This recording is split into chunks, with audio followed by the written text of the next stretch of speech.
Good morning and welcome back to the show. It is Wednesday. We're getting ready for Christmas right around the corner. 1 week away, actually, from Christmas. So go ahead and get your shopping done. But I got a present for you.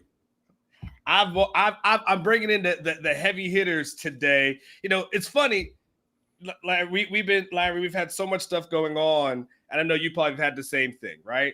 We've had signing day, the transfer portal had open, you had the announcement of the playoffs and everything like that, and then it's almost like, oh snap, there is a game going on Saturday, so I brought in Tigers Illustrated Larry Williams to kind of break down everything Clemson related because I don't know, we probably need to start talking about this game.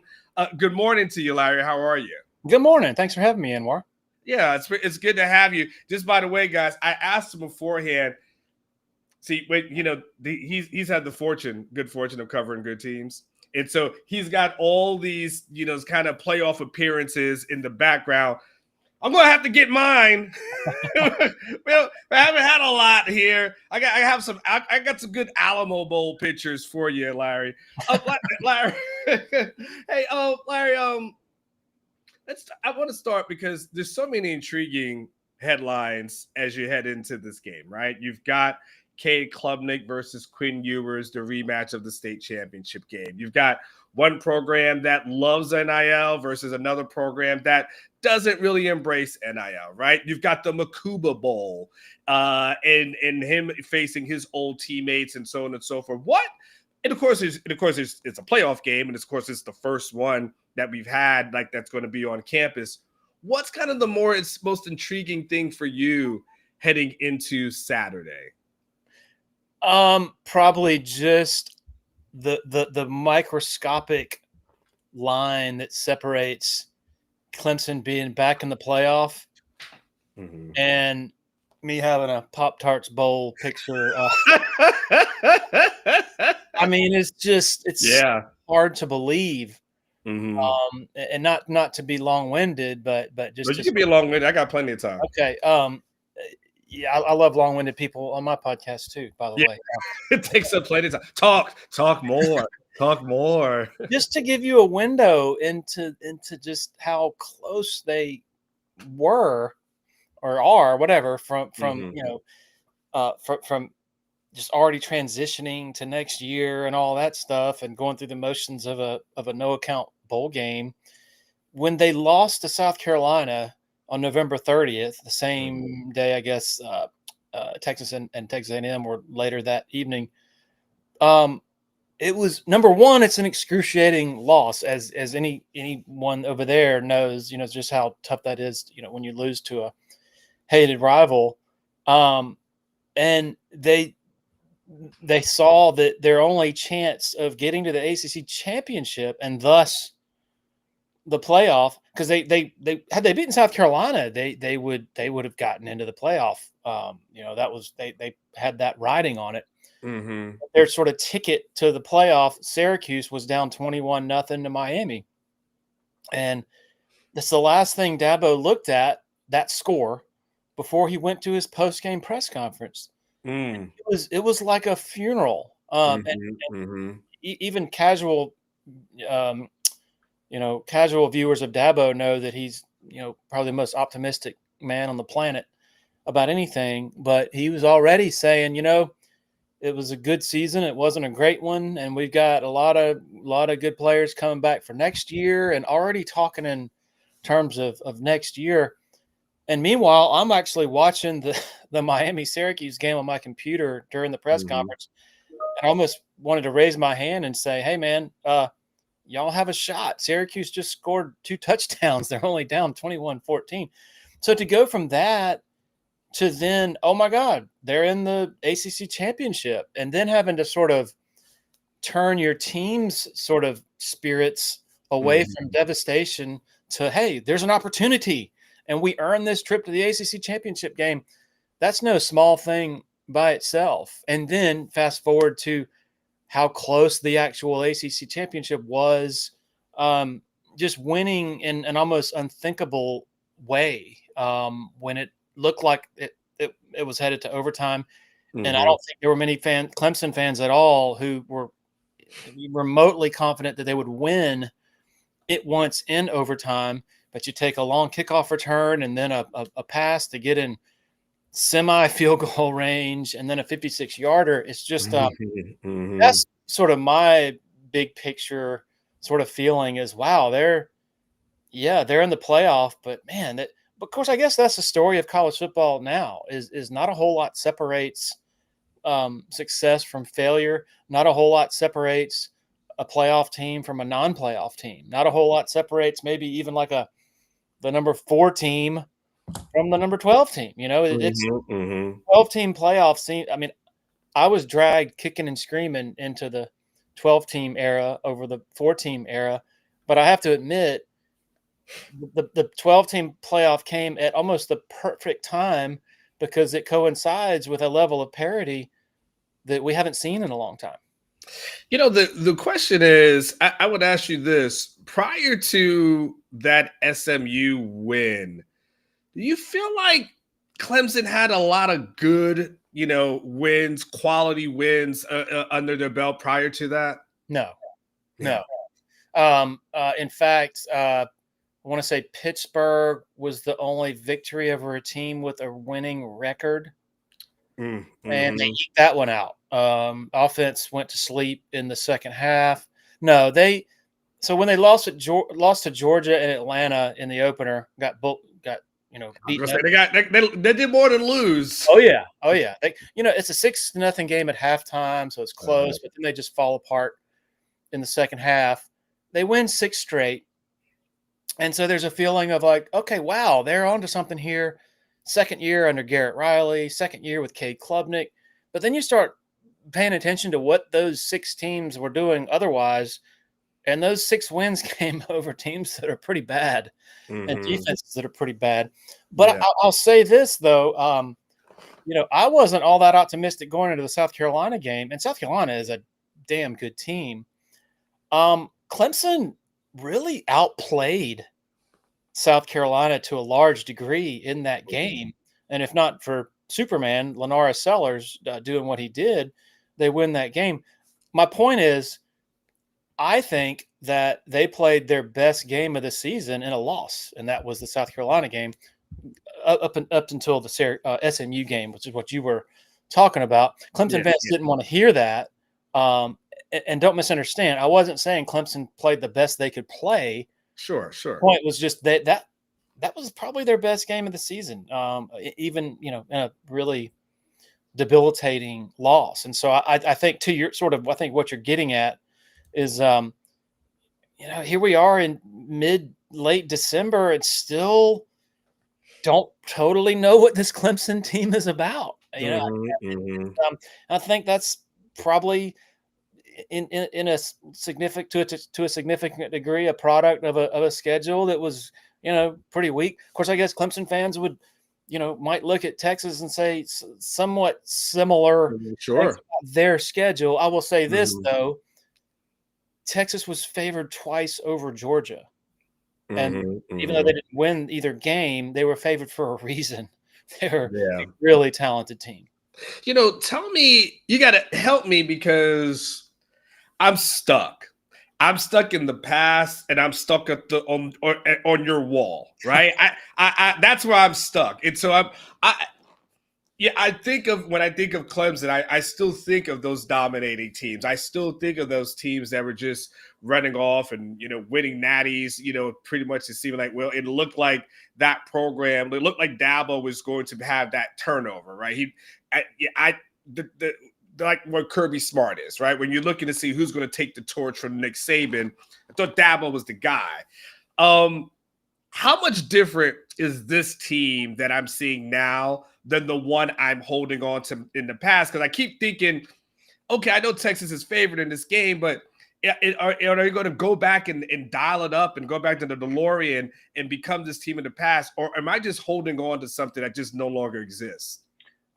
I think that no longer exists, or that's not going to exist in a few days. Okay. It's a tough spot for Dabo to be in when you took a program to success that nobody imagined, not even the most Pollyanna Clemson fan back in 2010 or 11, or even as recently as 2014, was sitting there saying, this team's going to win 2 national titles over the next 4 years and go to 6 straight playoffs. I mean, back in 13 and 14, just getting to the playoff period was just this, oh my God, this amazing concept. Mm-hmm. And so my point is, the stars aligned in such a special way, and that's not to take anything away from Dabo and everybody who made it happen, because they made it happen. But let's just take Deshaun Watson comes along in 2014.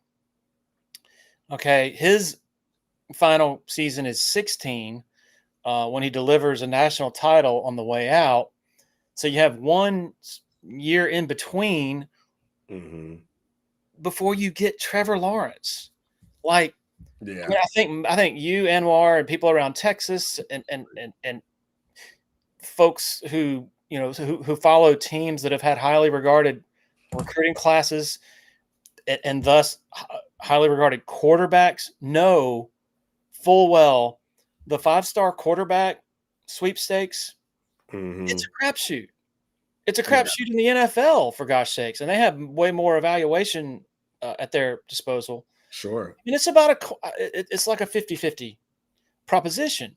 And so the problem, looking back, not problem, because there aren't many problems with 2 national titles and 6 straight playoff runs, is that Clemson folks, and maybe even people on the outside like you, were conditioned to think, oh, well, generational quarterbacks just grow on trees here at Clemson, and Clemson's different because you had back-to-back that not only panned out, but that panned out in just ways that don't happen in general.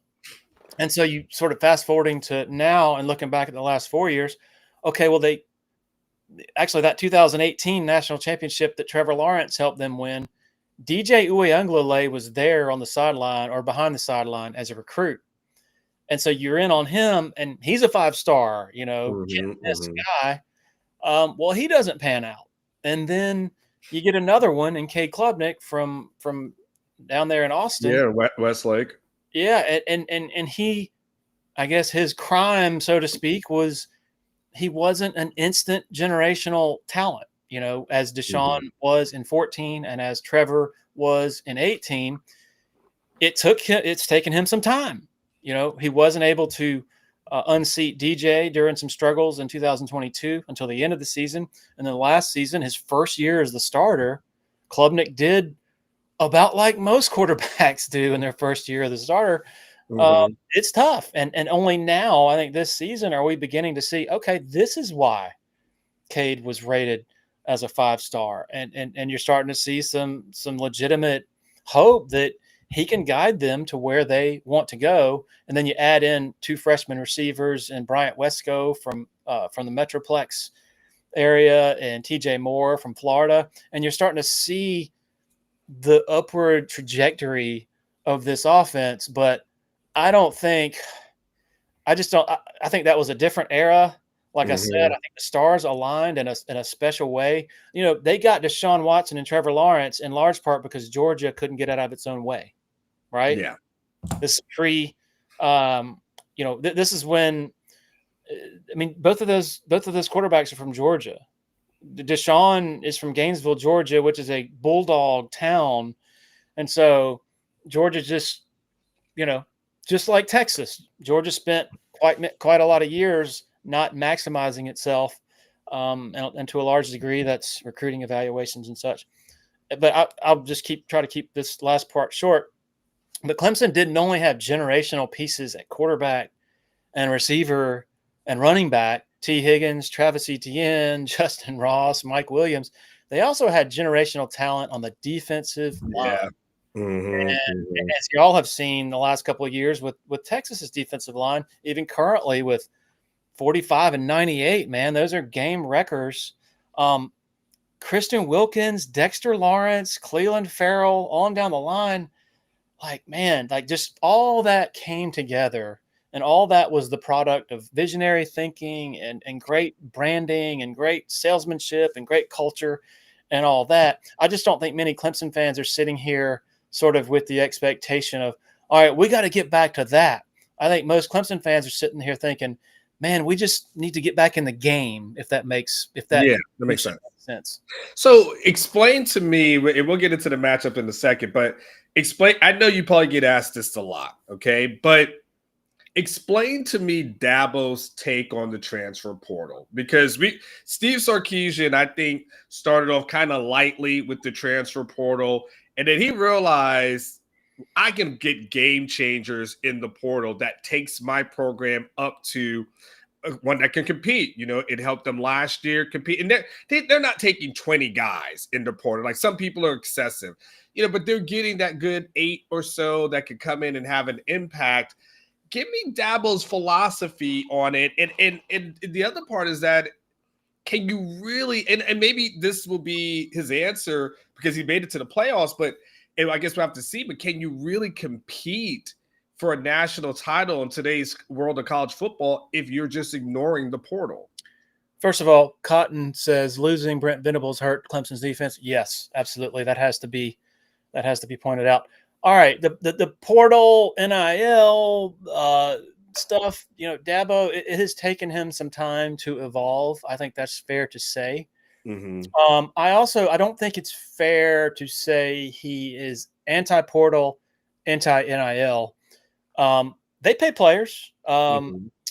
I'm just gonna give you a sort of a current glimpse.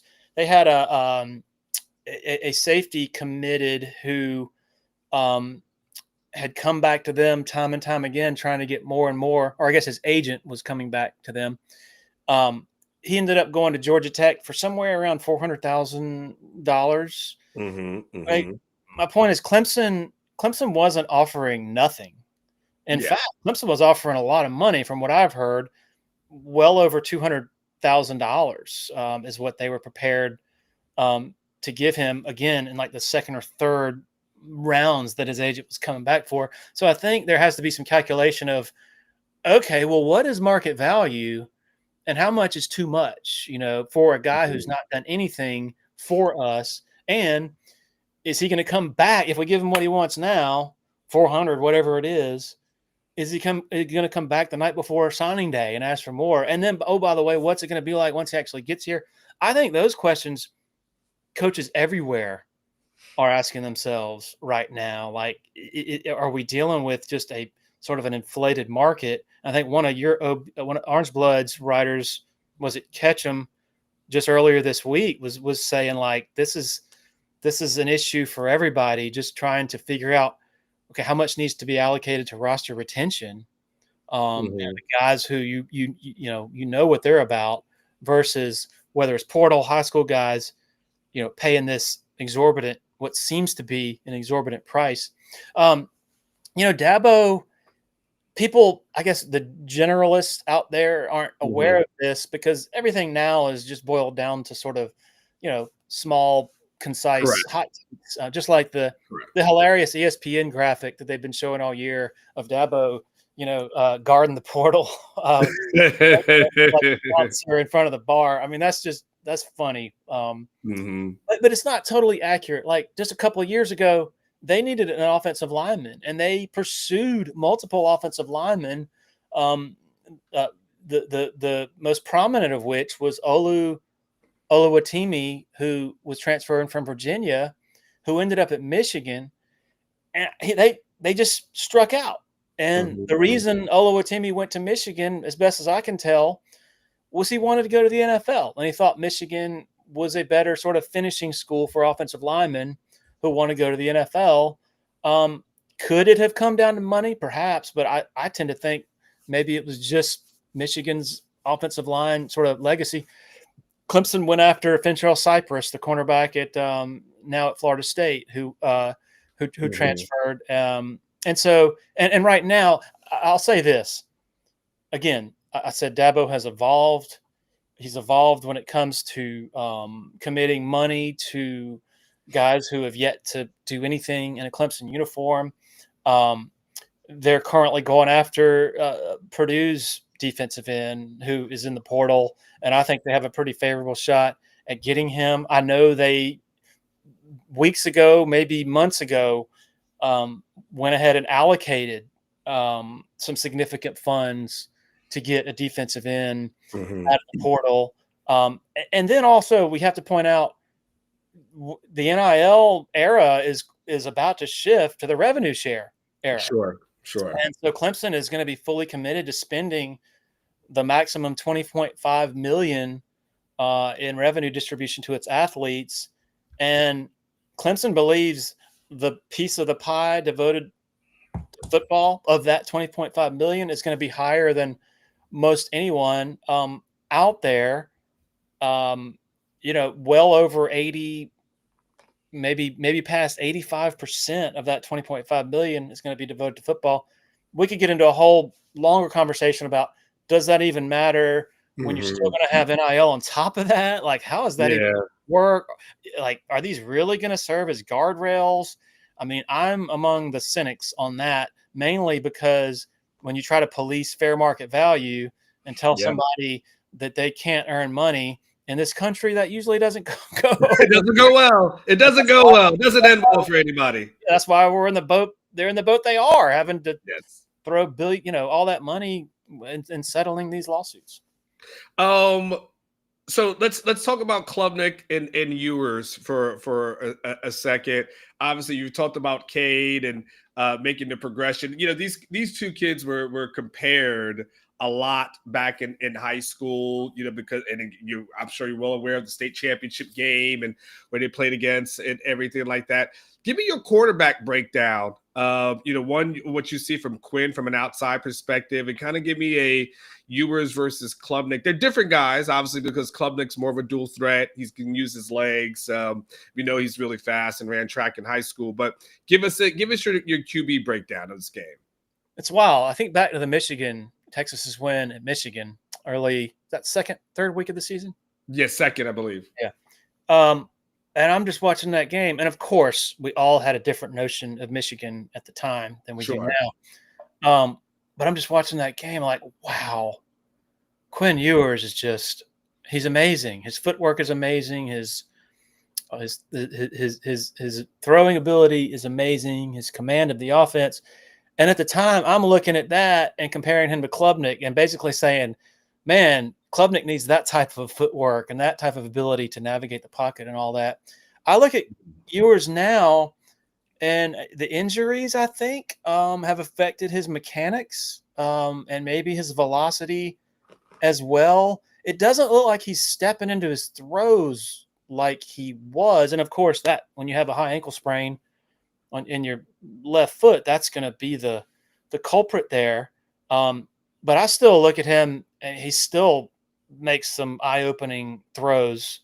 I just don't know if he's in, tip-top shape. And maybe what was it? Some sort of in addition to the ankle, it's been written about. He's also had the oh my gosh, it's the how do I not know this one? It's the like the stomach one. I forget what it is. I can't. I'm drawing a blank on the word right now. Someone will put it in the chat for me. I can't believe I'm forgetting. Some sort of core injury, I guess. I've reported on it every single week. I'm drawing a blank. Someone put it in the chat. I know how you feel. Yeah. Oblique. Thanks. Thank you. The oblique strain that he's been battling, and then it got re-injured as well. Yeah. So Georgia was able, I think, to when you're not facing a dual threat quarterback, a defensive coordinator is usually like, thank God. Because then at least, your pass rush, it changes that. At least you generally know where he's going to be, which you want to shift it to Klubnik this season. The revelation with him has been, he's been that dual threat quarterback that makes defensive coordinators want to pull their hair out. And it's not even primarily on design runs. It's more the off schedule plays where he improvises and breaks free of a sack and then hits somebody 40 yards downfield on the run. SMU went into the ACC championship. I think the thing they were scared most of was Klubnik's legs, and Klubnik didn't do a ton of damage in that game with his legs. But I believe their sort of attention on him and that allowed Clemson to have the success that it did in the passing game. So you can play one off the other, and so I think that would be the difference right now is that Klubnik is a dual threat, and Ewers is more of the conventional variety. But I think even Ewers at not 100% is still a very formidable quarterback. Texas gets a lot of credit, and we talk a lot about the offense, but their defense has really been the anchor of this entire season. They got the third-ranked defense in the country. I think they're third in the country as far as interceptions concerned, with like 19. You've already noted the guys up front. Alfred Collins, Vernon Broughton is the two defensive tackles that you've talked about, and also got a good linebacker. How does this Clemson offense match up with a defense that's played pretty exceptionally well throughout the entire season? I would say this: if Phil Maffa were healthy, I could sort of plot a roadmap, a semblance of a roadmap for Clemson moving the ball enough and scoring enough to have a chance in this game. Maffa is not healthy, and he hasn't been for some time. He has a shoulder injury that you can really see evidence of that when he and this has been the case for the last month or so. When he shies away from contact, when he's near the sideline, he'll run out of bounds before he takes on a tackler. In pass protection, he'll sort of throw one shoulder at a rusher. I'm surprised they did not make more extended use of Maffa's backups over the last month or so. They put Jay Haynes, a seldom used backup, in against SMU, and they had a package for him. And he actually brought some juice, I think, in the first half, but he suffered a torn ACL on the opening kickoff return of the second half. And so now they're in scramble mode. I think they're just sort of they've got to go for better or worse with some options behind Maffa. I say all that to say it's hard for me to envision Clemson generating a conventional running game against this defense. And they were able to beat SMU without conventional running success, but that was SMU, and they got turnovers, and they got a kickoff return and a 56-yard field goal and all that to win that game. Now, I do think it's possible, as we're talking about Clemson's chances of having a chance to win, they could force some turnovers. They could harass Ewers with their pass rush and make them feel uncomfortable and sort of introduce an air of unease and angst and even panic inside the stadium if Texas's offense isn't moving the ball. I'm not saying Clemson can't win, but it's hard for me to envision, if they don't get turnovers, Clemson going up and down the field just with a passing, being one-dimensional, because Texas is so good against the pass as well. I mean, whatever changes they made to the defense, I think they're now more of like a 3-deep match defense where they keep everything in front of them versus more of a too-high look last year that sort of made linebackers have to go cover. And obviously Washington sliced that up in the semifinal. But the statistics are pretty amazing as far as Texas's pass defense goes. The limited number of explosive pass plays allowed, yards per attempt across the board. Statistically, they look great. And then even on the television screen, they look great with Barron. And I mean, Makuba is just a heat-seeking missile, just making plays on the ball and tackles and such. So anyway, maybe I sound too pessimistic, but I think it's fair to be skeptical of this offense, this running game in this state with Maffa being sort of damaged goods, to be pessimistic about their chances of consistently running the ball. I'll ask you two more, and I'll let you go. Um, you talked about a little bit like the key, for Georgia was being able to apply the pressure on Ewers and get to the quarterback, stopping the run, of course, and then being once they got him in to second and obvious, third and obvious, right? Then that's when Georgia was able to kind of pin the ears back and go. Does Clemson have the guys on defense that could generate that kind of pressure? And if so, who are the names that we should be looking out for? They do, and as I've sort of tried to study Texas over the last 2 weeks and analyze this matchup, I don't think Clemson is equipped to shut down Texas's running game the way that Georgia did. Georgia had those like 5-man, 5-down linemen. It almost seemed like they knew when those outside zone running plays were coming. I don't know if Texas tipped them off or what, but Georgia is just filthy with their talent and their versatility because it's not just defensive linemen. It's also their linebackers. Jalen Walker and number 10, I forgot his name. You're able to line them up as defensive ends or over a guard, and they're able 5-on-5. They're able to whip your 5. Georgia is, and I don't think Clemson is able to do that in that type of fashion. But I think pass rush, yes, because if you look at Georgia had 13 sacks, I guess it was. Not a lot of those were pressures, were 5-6 man. A lot of it, from what I saw, was simulated pressures. Sending 3, dropping one of the ends, sending 4, dropping somebody here. It really confused Quinn Ewers and even Arch Manning. And so I think there's a roadmap for that for Clemson. Again, knowing where Quinn is going to be. Again, this is taking Arch out of the equation, which obviously I shouldn't do, but I'm saying strictly with Ewers. And then Vanderbilt the next week. Vanderbilt had 4 sacks and got to him pretty good, and they didn't do it by bringing a ton of pressure. And so I certainly do think Clemson is equipped to bother Texas in that way. TJ Parker off the left edge, I presume he'll be matched up against Banks. Man, he's a terror. He's a speed rusher, but he's also got some power, got a lot of different moves to mix it up. He's forced 6 fumbles this season, including one that really changed the game early on SMU's first drive last week, Kevin Jennings. On the inside, they have Peter Woods, who's, I think, right there in line with what Texas has on the interior. It's the other edge, which I'm just not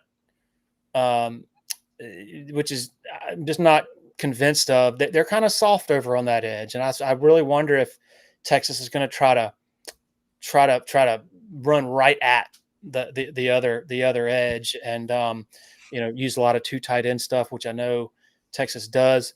Clemson also has some very talented linebackers who, of course, are going to figure into the pass rush. Sammy Brown is a freshman, first-year guy he's going to be a superstar. Barrett Carter and Wade Woodaz are very versatile, flexible options who can also be involved in the pass rush and sort of mixing up the looks of those pressures. The last thing that I'll ask you before I let you go, Larry, that you've got a lot of insight, and this will probably just perfectly sum up a lot of good points that you've made. But the question I'll ask, and I want you to kind of finish it for me, if Clemson is to pull off the upset on Saturday, what are the things or thing itself that would need to happen? What would need to happen for Clemson to pull off this win? If we're sitting here on Sunday, you would have said, well, that all these things would have had to fall into place. Turnovers, red zone, special teams. What's wild is Texas and Clemson have both forced a ton of turnovers. But the difference, Clemson's offense has limited theirs. I think they only have 9. Texas has 22, something around there. It's a bad number. Yeah.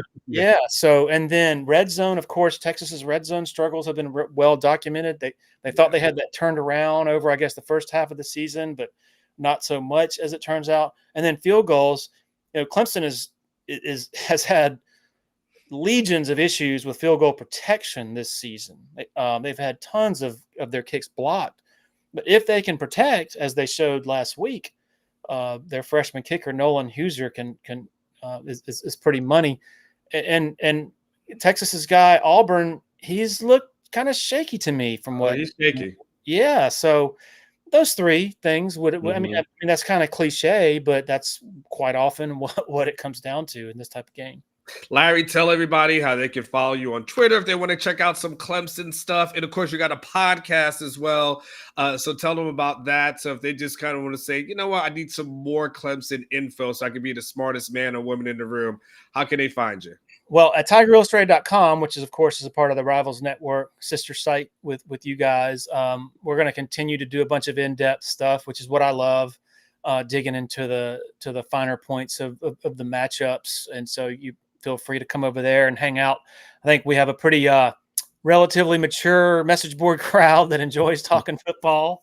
So kindred spirits in that way. I've enjoyed hanging out on the Orange Bloods message board the last couple of weeks and seeing what you all are talking about. Also, the Twitter feed is at Larry Williams TI. And then the podcast is the Clemson Dubcast. And I think maybe later today or tomorrow, we're going to have an interview, a replay of interviews we did 2-3 years ago with Todd Dodge. Oh, wow. Who was Cade Klubnik's high school coach. And of course, the father, Riley Dodge, the coach. Yeah, of course. Yeah. You don't got to tell us. We are well aware of that the Dodge Bowl that happened. Yeah. Years ago. Also had an interview with Cade Klubnik at that same time. So this is on the front end of his career as we're trying to piece together, how did Clemson get this guy, and how did he get out of? How did he not choose? How did he not commit to the Longhorns or the Aggies when both of them offered him? So really fascinating story, I think, in a lot of ways. And so we're going to have that probably later today or tomorrow. So real quick story. Many years ago, I had a friend of mine whose kid was a quarterback, and Coach Dodge has his quarterback camps. And I'm watching my friend play, and I noticed this other kid there, and he just stood out. Like, I was like, who the hell is that? Like, he's a little bit skinny. He was a taller kid. He was a little skinny. And eventually Coach Dodge comes up to me, recognizes me, and we start talking. I said, hey, Coach, who is this kid here? I said, forget my friend's kid, right? And he's like, oh, his name's Cade Klubnik. And I go, what grade is he in? And I think at that point he was in 8th or about going to 8th or about to go into 9th. He's like, he's got a brother that played in Ivy League, he was a receiver, this and that. And I was like, this kid is a baller. And I could just tell from that age. And so that was my first time that I've ever saw Cade, was at a summer camp, just going to support my friend's kid. And I followed his career ever since then because I just thought he was that good. So when you mentioned Dodge, it triggered my memory there. One thing that strikes me about then versus now, 3 years ago versus now, is just the changing perceptions and attitudes toward players making money. Because back then, Quinn Ewers was viewed as this mercenary who, selfish kid, entitled kid who he couldn't make money in high school. And so therefore he's like, all right, I'm going to reclassify, go to Ohio State, chase the money there, leave Ohio State, chase the money back in Austin. And I remember back then, Klubnik's mother said, none of that stuff matters to Cade, and he's going to Clemson so he can get an education and become a better man and grow and blah, blah, blah, which is all, of course, valid. Still is valid, but now here we are, and Klubnik is going to be a wealthy man, I think, during the revenue share era, which he, not disputing that either, but just the velocity of change and change sort of perceptions over the last few years has been pretty startling. I'll say this too, Todd Dodge, one thing he said, Cade, the NIL, that doesn't matter to Cade. He said he wants to earn it before he makes any money. And so that's an interesting sort of. That's admirable. I wouldn't suggest it. I wouldn't if I was his agent. I was like that is very admirable, Cade. That is great, but you're going to get paid, sir. Like we're not gonna that's cute though. But no, what by the way, by the way, Klubnik never committed to Texas, I don't believe. Somebody, Mark Anthony. No, he never committed to Texas. No, that was never a thing. By the way, you talked about Ewers. Also, that was a kind of almost a unique thing to be an early enrollee. And now every kid pretty much enrolls in January at this point. Like it's almost odd where a kid shows up in the summer. You're like, what the hell did this kid do? Like he's not even studying. So there's that. Last thing on Cade, do you expect him to come back for one more year? I would think so, yes. As opposed to NFL? Yes. Yeah, I think he's still – I mean, I'm not in his head and in his inner circle, but I would presume he still has some work to do to put himself in an NFL category that he would like to be. Basically, the Texas thing was Tom Herman offered Cade on Halloween of 2020. Then obviously Herman is fired in January of 21. State championship is January 18th, I guess, pushed back because of COVID. A&M, Jimbo Fisher offered, but then offered Connor Wegman a few days later, I believe. And then Sarkisian, I guess the day or two after the state championship, re-offered Klubnik. But Klubnik was waiting on Ty Simpson, kid from Tennessee, high school Tennessee, to pick Clemson and Alabama, because Clemson only offered one at a time. Yeah, and so Simpson had first dibs. So Klubnik had to wait, and he was getting text messages saying, "Hey, this Malik Murphy kid's coming in from California, and I hear he's going to commit to Texas. And even if you're only 80% sure, you should go ahead and commit to Texas." Whereas Todd Dodge was telling him, "Hey, your commitment means something. So only commit if you really, really mean it." So the most fascinating part of the Klubnik story to me is that he waited, and that these are two schools, A&M and Texas. He grew up going to camps, both of those schools every year. Both of his parents went to A&M, and he waited. And I guess it was late February when Simpson committed to Alabama, which made, Klubnik in line at Clemson. But man, I have no idea where he would be. Probably he would have ended up at maybe North Carolina or Florida. Who knows? Maybe he would have been Dabo's first portal acquisition. It's a real fascinating thing. I know I said last thing, but just real last thing. Makuba, how much of a loss was he from Clemson, and how good was he there? And has Dabo said anything about facing him again? I know he's referred to as the Makuba Bowl. A big loss because their pass coverage has been kind of leaky. Their run fits and support and such have been kind of leaky. I think Makuba went back home partly for some family reasons, partly also, which I think we've seen this year, playing just strictly safety. I believe he's able to really make plays on the ball. Whereas at Clemson, he was moved around quite a bit just out of need. So he would play the nickel a good bit when they needed him. He also had to play some corner during some times when they had some injuries. And so I think I definitely think they miss him this year for sure on their back end, and just sort of bringing that element of toughness and physicality that Makuba has clearly shown, and also just the explosiveness that he brings. I don't think there are any hard feelings between Dabo and Andrew. I do know that Andrew had some quotes before the season, maybe, where he said he didn't think he was being developed to the fullest, and that Texas presented that opportunity. And so, he can say it was the right decision because he clearly is. He's blossoming from what I've seen. All right, buddy. Go ahead and get out of here, Larry. Go enjoy your day. Larry Williams, obviously, for Tigers Illustrated. Appreciate you for joining the show, brother. Thank you so much for all the great information. I love talking to you. Likewise. Y'all have fun Saturday. Thank you. Safe travels, too. There is Larry Williams. think we got the kind of informed. I think we kind of learned a couple of different things. Someone asked me a question though. Yeah, yes. So there's a couple of things. Uh, Here it is from McCard. So I'm saying this right into McCard 66. I did, by the way, hell of a memory. Hell of a memory. Um, Remind me, I seem to recall you doing an interview with Cade in the early days of OB on YouTube, shortly after Dodgeball.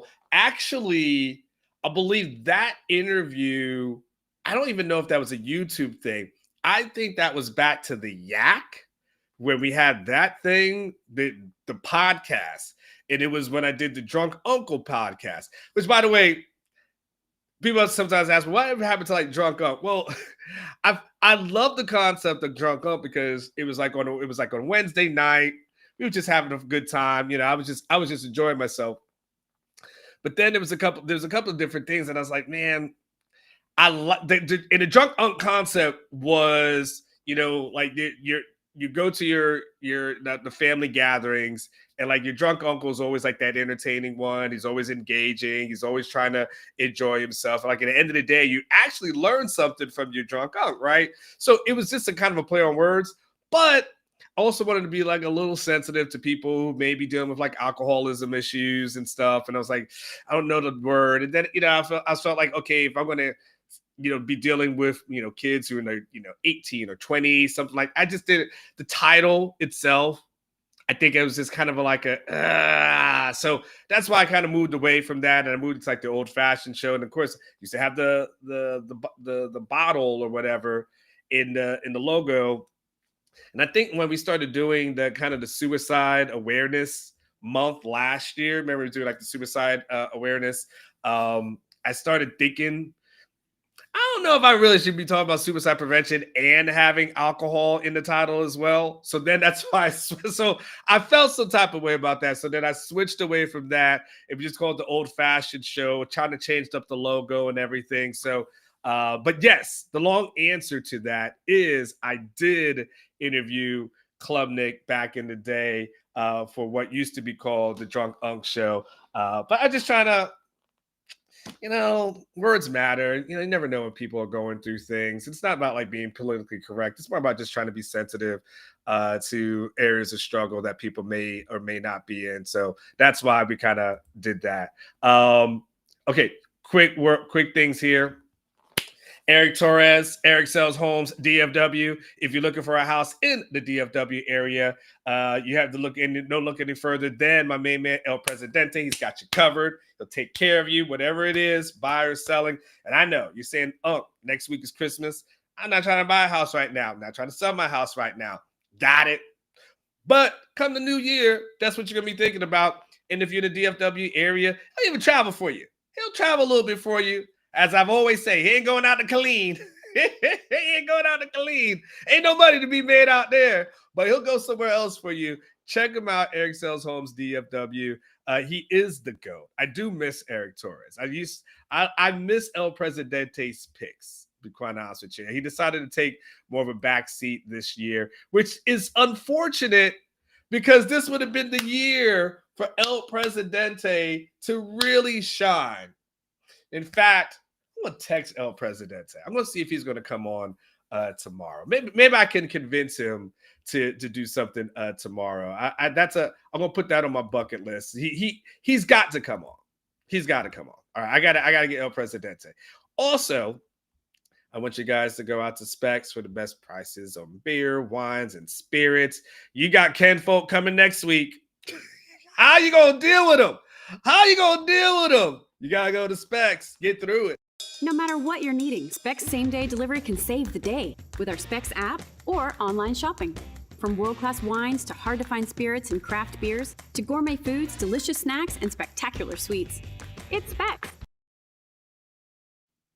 Cheers to all of y'all that are in there. Best whiskey for old fashioned. By the way, I like Bullet Rye. I like Bullet Rye for that question that you have there. Bullet Rye is the one that I would absolutely go with. Texas Squash. That because you get that rye in there. It's so good. Just That is where it is. A smoked old fashioned is good. I've also had a Japanese old fashioned as well. You got to get out there. In fact, I think sometime this weekend I'm gonna go to what's that place called? Hold on. I'm gonna tell y'all real quick. Don't y'all come and be messing up my date night either. don't y'all mess up my date night. Roosevelt Room. Have you ever been down to the Roosevelt Room in downtown Austin? If anybody got any hookups there, let me know. But I'm definitely going down there this weekend because they got some really good stuff as well. Damn, we'll be going almost an hour. I don't know. I think the recruiting show is coming up at 10 o'clock. I'm pretty sure with Jason and Chad Hastings. I think they're coming up in 10 minutes. I haven't checked my messages. Who knows what's going on? I think Catch is still fighting sickness. So I don't know if he's going to be on at the noon show, but Chad will be there as well, which means there'll be nothing but Quinn positivity at noon. All right, y'all. Let me get out of here. I think I got to do a little more Christmas shopping. I got to find out about Singleton's visit as well. I gotta find out about that. I texted some people yesterday. I don't know what the hell. I got to make sure to get back to me. So hopefully I can get some updates on that and some other things that are going on as well. Remember I said Liberty's Day like it's your last one day. It will be. Go out there, enjoy yourself, do something nice for yourself. I'm telling you, something nice. You told me that yesterday. Well, I hope you did something nice for yourself yesterday. Do something nice for yourself today. You absolutely deserve it. Ain't nobody gonna love you like you. Well, except your y'all take care.